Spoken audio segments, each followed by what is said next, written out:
క్రీస్తునందున్న ప్రియులందరికీ ప్రేమతో వందనాలు తెలియజేస్తున్నాను. మే నెల 31వ తేదీ 2024. ఈరోజు దేవుడు మనకు చేస్తున్న వాగ్దానం ఏమిటనగా కీర్తనల గ్రంథము 64వ కీర్తన 10వ చరణం. యథార్థ హృదయులందరూ అతిశయిల్లుదురు. ఆమెన్.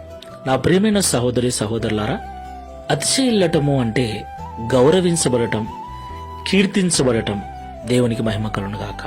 మనమందరం కూడా అందరూ మనల్ని గౌరవించాలని, మనము లేకపోయినా మన గురించి కీర్తిస్తూ ఉండాలని మనం కోరుకుంటాం.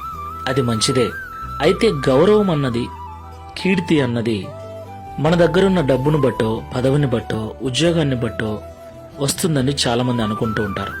అది నిజమే. అయినా డబ్బు ద్వారా, పదవి ద్వారా, ఉద్యోగం ద్వారా వచ్చే ఆ కీర్తి, ఆ గౌరవము అవి ఉన్నంత వరకు మాత్రమే ఉంటుంది. అంటే వాటి ద్వారా